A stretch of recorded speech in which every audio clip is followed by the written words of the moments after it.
sent by the NNPC and our partners to the affected community and the settlements around there, but the people rejected them because they were inadequate. Then we are also aware that none of the vessel owners, the vessels that were impacted, some are sunk in the river, the vessels, the barges, upon impact, some exploded and all of that. So sunk in the river, and then others were not sunk, but they were badly damaged. And then they are all there. We are aware that neither the NNPC or any of our partners has reached out to the vessel owners as at today.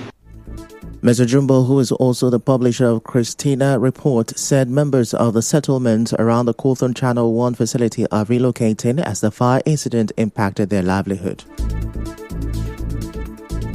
A lot of people have been impacted. The fishermen can't fish for now. The farmers can't farm for now. Some of the women we spoke to when we visited were telling us that their means of livelihood are cut off and their children are starving and all of that. And that some of them have had to relocate to Port Harcourt and other locations to be able to fend for themselves. So those places are a bit of a deserted place for now.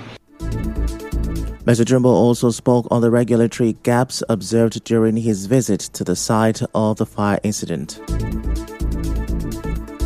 There are laws covering every activity around the oil and gas sector, but you find that these laws are not being implemented. For instance, at the location where this fire incident happened, there were no firefighting equipment. So we may understand why the fire incident was on a large scale. And then when you get there, we asked for the health, safety and environment officer. There was none. There is even a permit system. You have to have a permit to work in every, but we didn't see that in Cawthon Channel.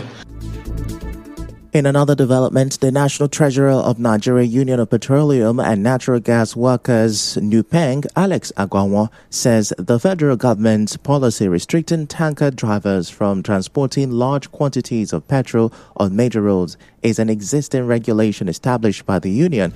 In an interview with correspondent Soibi Oruware, Mr. Agwanwo said the enforcement of the directive, which is set to take effect on the 1st of March, will help curb accidents and reduce casualties on the roads. Those rules have been there for us in the oil and gas industry. The federal government is not like a new, it may be looking like a new rule on the part of the federal government. In our own parts, those rules have been there before now. There are no tanker is permitted to drive beyond 6 p.m. No tanker permitted to drive beyond 6 p.m. Tanker drivers are aware of it. Issue of the quantity of products to carry. Those rules are all there. It's a policy we have already put in place for tanker drivers, safety operations. So if the government is also coming to capitalize on what we have done to make sure that the total enforcement or compliance to it, then I think it's a welcome development on our own side. Speaking on the federal government's move to enforce the policy, Mr. Agwanwo questioned why relevant security agencies had failed to implement it earlier. For us, the interest to protect the welfare of members and even those the employers or those who are doing business with. So in as much as that to bring protection, also reduce the level of damages or loss of properties. For us, we are very much comfortable with it. It is for the law enforcement agencies to look at the law and also discipline the violators. So if you say, whether it's enforceable, are you saying that we don't have law enforcement agencies in this country again? What is their duty? What is their job? And to protect lives and property within that environment. So for us, it's a basic principle for the benefit of our members and for the society at large. Now, on the planned protest over the increase in telecom tariffs, the NUPENG National Treasurer said the NLC National Executive Council will announce the next course of action on Friday. I said, we're not getting any updates for now. We are meeting on Friday. If the time we meet, we'll review the situation. Well, what I said is that no updates yet until after the meeting on Friday.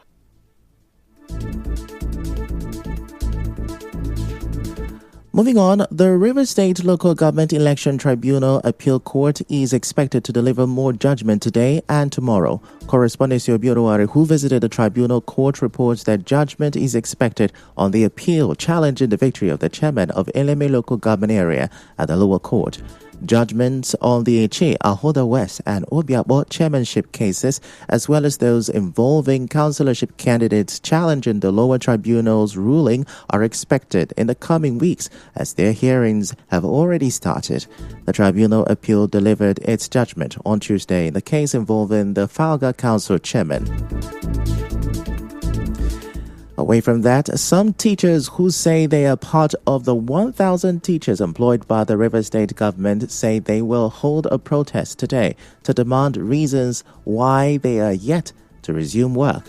As you may know, some individuals raised concerns about receiving employment letters from the River State Universal Education Board, but have remained jobless for 2 years. Two of them, Ovunda Chris and Blessing Abiye, spoke on Nigeria Info FM's Morning Crossfire. When we use the word protest in River State, there's this kind of political coloration they give to it. It's a peaceful walk. We want to see the governor, we just walk to the governor. He's our father. We're his children. So we're just, going to see him and telling him about our life. That is just the only way that we can have the attention of the government. At least for them to speak to us. Because since then, they have been keeping us on dark. We don't know what is happening. They keep on telling us we should wait. Till how many years? I think in the mind of the governor, this is a done deal. So we're not going on a violent protest or going to have a face-off with the government. No. Now, he said one of them claimed she was invited by a board chairman who showed her their names had been collated. He said they were threatened that if they continued to protest, the documents containing their names would be destroyed. Responding, the State Commissioner for Information, Joe Johnson, urged the group not to protest, assuring them that measures were in place to address their concerns. There's no need for protest. We can still come back as a family and bond. I'm convinced that the chairman of the board will have the opportunity to even appear. They should exercise a little restraint. There's no need for protest because when you protest, you create more bad blood. That's my appeal. There have been several meetings both with the chairman and Dominic Anucha, who is in charge of the postings of teachers, where certain gray areas have been pointed at. To become a civil servant, you must go through biometrics. Have they done that? If they have done, then we are one step into the civil service. Still to come, President Tinubu seeks setup of reconciliation committees for aggrieved APC members. Stay with us.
You're welcome back, and now the rest of the news. Rivers State Governor Siminalayi Fubara has approved the construction of an administrative block, male and female hostels, healthcare center, and a sports complex at the Ignatius Ajuri University of Education, Rumolumeni.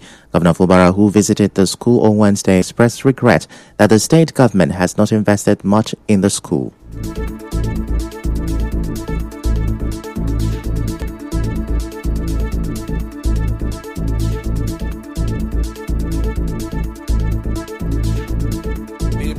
Recorded very regrettable. It's only those ones that have been achieved through that fund, and it's unfortunate that as a government we've not done much for a school that is under our control. I can make bold to say this afternoon, from what I've seen, the way the school have also managed itself, we will immediately grant the requests of the governing board. These requests include building of new hostels, both male and female. It also includes administrative block. It includes a new health center. There is a request for a sports complex. Governor Fubara, however, urged students to leave school with a lasting impression. You're doing a good job, more especially the acting VC. Politics aside, you're doing your job very well. I have to commend you. I want to make an appeal too to the students. You have the opportunity to be here today. Make use of this very rare opportunity. Don't pass through the school. If you're passing through the school alone, you end up not getting anything. Allow the school to pass through you. So when you leave with something from the school. But in all, we assure you that we'll do what we need to do to improve the state of this school. Correspondent Onyekachi also reports that the governor was conducted around the school by the chairman of the governing council, Adokiye Amesiamaka, the Vice Chancellor of the school, Okechukwu Onuchukwu, and the Chairman of Obiakpo Local Government Area, Chijoke Hunwa, among others. The people of Rumokota Village in Rumwagolo community have commended the Chairman of Obiakpo Local Government Area, Chijoke Hunwa, for appointing their son, Innocent Azunda Eke, as the caretaker chairman of the Rumwagolo Community Development Committee, CDC. Speaking on behalf of the village, Omonakwe Amadi pledged their support for the Ihunwa's administration, acknowledging its developmental effort in the area.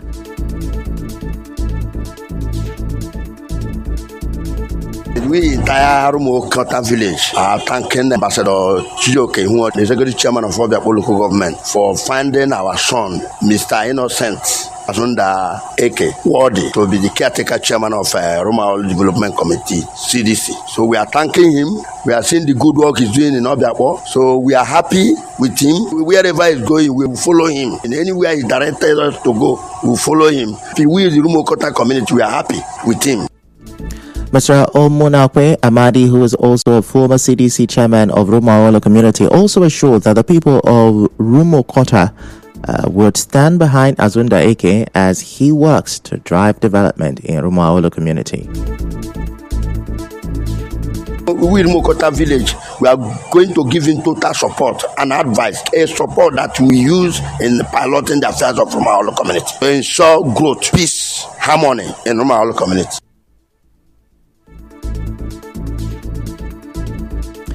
And now the University of Port Harcourt has held its 196th inaugural lecture delivered by Professor Bodilian Omije.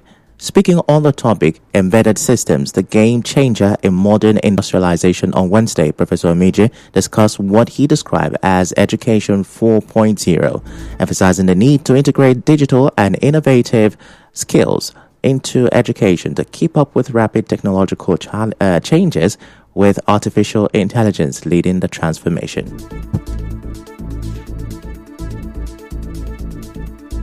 Education 4.0 has to do with education in the fourth industrial revolution, whereby you have to build and embed in the emerging digital skills. The jobs that are available now in the next few years will be phased out because we are now in the era of full automation. Artificial intelligence is taking the whole lead, and so we need to develop manpower for the industry. If you go to the oil and gas today, it's a transformed oil and gas system, whereby all the things that normally would have been done mechanically now be done automatically.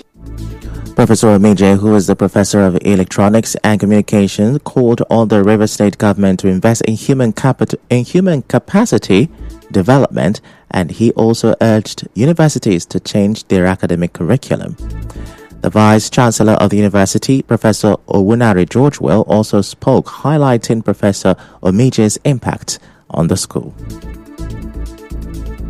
Professor Omije is a game changer. He has attracted so much to the university in terms of collaboration. And I must tell you, do not think it's easy that you can make people from outside the country come here, bring equipments, bring money, trust you enough to say you can carry out research and give them results. You know, we are in an era of digital transformation. And so every curriculum must take into cognizance the fact that digital transformation has come to stay. So in whichever way you want to teach, in whichever way you want to research, you must think digital are the way to go. And so embedded systems have come to stay in the University of Port Harcourt. Education 4.0 has to do with education in the fourth industrial. The lecture showcased Professor Omije's research breakthroughs with embedded systems, emphasizing their impact on industry collaborations, community development, and global recognition. His innovations include GSM-based control device for home appliances, GSM-based remote-controlled robotic car, amongst others. And now President Bola Tinubu has expressed his determination to work harder for the country's greater good, assuring that the Nigerian economy was on the path of recovery. The president spoke in Abuja at the National Executive Committee NEC meeting of the ruling All Progressives Congress APC, during which he received a vote of confidence for his administration's good performance. President Tinubu, however, reached out to aggrieved APC members, urging them to be calm.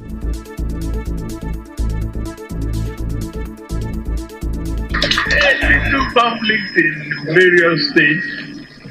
Let's set up any committee of service to look into lingering problems in some states. Appeal to these party leaders in various states to please be calm. Former Governor of Rivers State, Chibika Amechi, former President Muhammadu Buhari, and former Governor of Kaduna State, Nasir El-Rufai, were absent from Wednesday's APC National Executive Committee in Abuja. The leaders of the party, President Bola Tinubu, Vice President Kashim Shettima, Senate President Godswill Akpabio, and Speaker Tajuddin Abbas were present. The meeting was presided over by APC National Chairman Abdullahi Ganduche. In other news, popular Nigerian artist Muma G has raised concerns about her personal safety as she alleged police harassment during a routine family drop-off in Port Harcourt. Speaking to a correspondent, Dr. Muma G recounted how officers from the Counter-Terrorism Unit CTU of the Nigerian police violently targeted her vehicle around Rumokoro. She said the incident occurred as she was about to park her car to drop off relatives returning with her from her Odiabidi village in Ahoda East, River State, following her brother's funeral. She said her car sustained significant damage.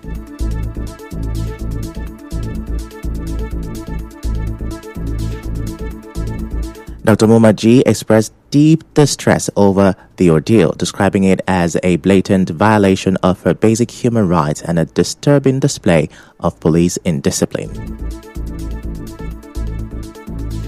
Now, my car is badly damaged, and to say that this is done by police officer is so inhuman. It's so inhuman. And you know, by rights, I shouldn't be humiliated like that in my own country where I haven't done anything or committed any crime. And then for them to think that they will hop into my car to search my car without a warrant is the highest joke of the year. I don't even know where to get started from. I don't know who, in fact, what to think. What kind of country are we living in? And on the international scene, hundreds of Palestinians held in Israeli jails arrive at the European hospital in Gaza as Israel releases the remaining 642 Palestinian detainees scheduled to be freed in the first phase of the ceasefire deal with Hamas. Emotional scenes in the occupied West Bank as dozens of Palestinian prisoners who had been serving life and long sentences reunite with their families. Israel deported 97 others to Egypt. On the news this morning, you heard 6 bodies have been sighted near the Cawthorne Channel fire site, contradicting NNPCL no casualty claims. Governor Fubara has approved some infrastructure project at Ignatius Ajuri University. Former Rivers Governor Chibuike Amechi and others were absent at yesterday's APC NEC meeting. On the foreign scene, Israel and Hamas have reached a deal on the handover of bodies and prisoner release. The news was edited by Chioma Ezenwafo. To reach the news team, send an SMS or WhatsApp to 0808-721-7215. I am Ifechukwu Moyele. Many thanks for listening.